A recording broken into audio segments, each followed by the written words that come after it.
అంతర్జాతీయ స్థాయి క్రికెట్ మైదానం వస్తోందంటూ ప్రగల్భాలు పలికిన సిక్కోలు వైసీపీ నాయకులు ఉన్న క్రీడా మైదానాన్ని నీలమట్టం చేయించారు. కానీ కొండనాల్కకు మందు వేస్తే ఉన్నది ఊడినట్లు ప్రస్తుత పరిస్థితి మారింది. నిర్మాణ పనులు చేపట్టకుండా క్రీడాకారుల ఆశలపై నీళ్లు చల్లారు. కనీసం రన్నింగ్ ట్రాక్ లేక ప్రస్తుతం క్రీడాకారులు అవస్థలు పడుతున్నారు. శ్రీకాకుళం జిల్లాలో కళావిహీనంగా మారిన ఎన్టీఆర్ గ్రీన్ఫీల్డ్ స్టేడియంపై కథనం.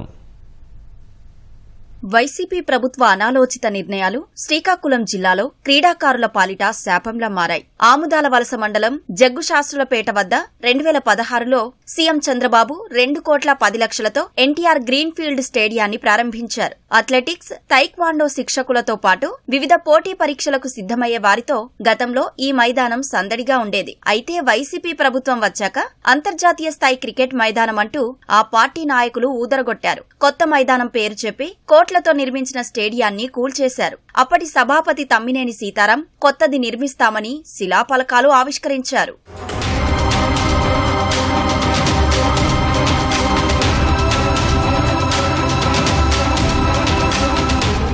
అంతర్జాతీయ క్రికెట్ మైదానం నిర్మాణానికి 2020 నవంబర్ 13న వైసీపీ ప్రభుత్వం ఉత్తర్వులు జారీ చేసింది. ఆంధ్ర క్రికెట్ అసోసియేషన్ కు శాప్ 30 ఏళ్ల పాటు ఏడాదికి 25,000 చొప్పున అద్దె చెల్లించేందుకు 2020 డిసెంబర్ 23న ఒప్పందం కుదుర్చుకున్నారు. అదే ఊపులో నిబంధనలకు విరుద్దంగా ఎన్టీఆర్ గ్రీన్ఫీల్డ్ మైదానాన్ని వైసీపీ ప్రభుత్వం నేలమట్టం చేసింది. ఉన్న పక్కా భవనాన్ని కూలగొట్టి రేకులతో తాత్కాలిక గదులు ఏర్పాటు చేశారు. ప్రస్తుతం క్రీడా ప్రాంగణమంతా కళావిహీనంగా మారింది. కనీసం రన్నింగ్ చేసేందుకు వీలు లేకుండా పోయిందని క్రీడాకారులు చెబుతున్నారు. ఇప్పుడు చూస్తే అసలు మాకు పరిగెత్తడానికి కూడా వీలు కాకుండా చేశారు. గ్రౌండ్ స్టేడియం చేస్తామని పూర్తిగా చెక్కేశారు మొత్తం కూడా. ఇప్పుడు మేము దీని మీద ప్రిపేర్ అవ్వలేకపోతున్నాం. అసలు ఎలా అయినా సరే మాకు ఆంధ్రవలసలో కూడా మా గ్రౌండ్ ఎక్కడ లేదు. మాకున్న గ్రౌండ్ ఇదే కాబట్టి ఎలా అయినా సరే మీరు దీన్ని బాగా చేస్తారని కోరుకుంటున్నాం సార్. మేము చాలా దూరం నుంచి స్టేడియంకి వస్తున్నాం. ఇదండి పరిగెట్టడానికి వస్తే ఈ ట్రాక్ కూడా బాగలేదు. ఇది వర్షాకాలం అయితే అసలు పరిగెట్టలేము. ఇది చాలా బురదగా తయారవుతుంది. అసలు ఎండాకాలం అన్నీ ఉన్నాయి, పిక్కలు ఇవన్నీ. అప్పుడు ప్రభుత్వంలో బాగా ఉండేది స్టేడియం. ఇప్పుడు జిమ్ము గట్టు ఉండేది, అవన్నీ ఎరగదీస్తారు. ఇప్పుడు ఏమో క్రికెట్ స్టేడియం పెడుతున్నా అన్నారు, ఏది లేదు. ఆ స్టేడియం కోల్ తీస్తారు. స్టేడియం కోల్ తీసి పరిగెట్టడానికి కూడా వల్ల అవ్వట్లేదు.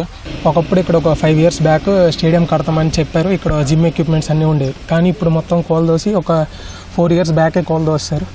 ఇంకా స్టేడియం కడతామని చెప్పగా ఇంకా స్టేడియం కాకుండా ఇంకా కనీసం ఒక ట్రాక్ కూడా సదుపాయం సరిగ్గా చేయట్లేదు.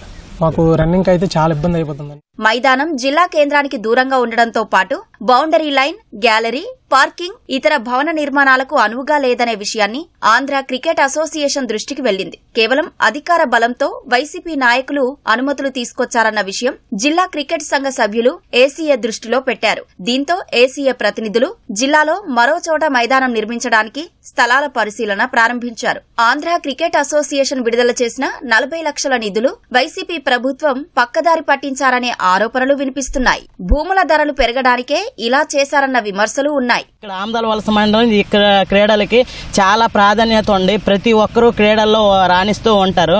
దీనికి ఎంతో మంది ఉన్నా సరే సరైన స్పెషాలిటీస్ లేక ఈ గ్రౌండ్ ఇవన్నీ లేక చాలా ఇబ్బందులు పడుతున్నారు.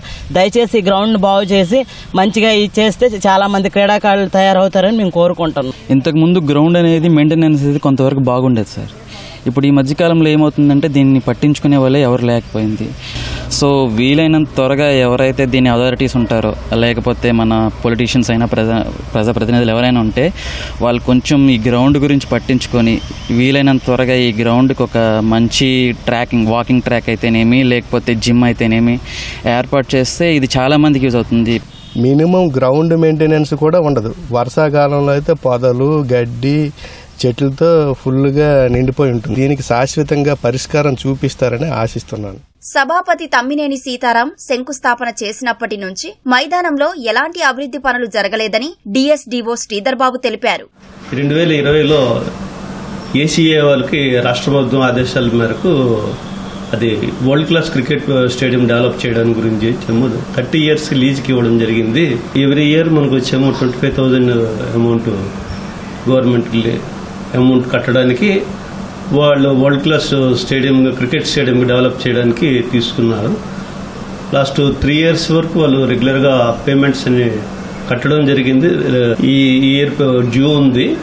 యాక్టివిటీస్ అయితే లాస్ట్ 2 years నుంచి జరగట్లేదు. దానివల్ల పబ్లిక్ మనకి రిప్రజెంటేషన్ ఇవ్వడం జరిగింది. ఆ పబ్లిక్ నుంచి ఎక్కువ డిమాండ్ ఉంది. ఆ స్టేడియాన్ని పబ్లిక్కి యూటిలైజేషన్కి అవకాశం ఇవ్వమనేసి మాకు కోరడం జరిగింది. త్వరలో మా శాప్ వారి దృష్టికి తీసుకెళ్లి, కలెక్టర్ గారు శాప్ వారి దృష్టికి తీసుకెళ్లి ఆ స్టేడియాన్ని అభివృద్ధిలో తీసుకురావడానికి కృషి చేస్తాం. గత పాలకుల అనాలోచిత నిర్ణయాలు ఇక్కడ క్రీడాకారులకు శాపంగా మారింది. అప్పటి తెలుగుదేశం ప్రభుత్వం ఎన్టీఆర్ గ్రీన్ఫీల్డ్ స్టేడియం నిర్మాణం చేస్తే చంద్రబాబు జాతికి అంకితం చేశారు. అయితే వైసీపీ పాలకులు ఆ స్టేడియంను కూల్చేశారు. దీంతో క్రీడాకారులు నేటికి ఇబ్బందులు పడుతూనే ఉన్నారు. ఇప్పటికైనా మైదానాన్ని పూర్తి చేయాలని కోరుకుంటున్నారు. ఆమ్దాల వలస ఎన్టీఆర్ గ్రీన్ఫీల్డ్ స్టేడియం నుంచి కెమెరామెన్ చిన్నారెడ్డితో ఈశ్వర్, ఈటీవీ న్యూస్.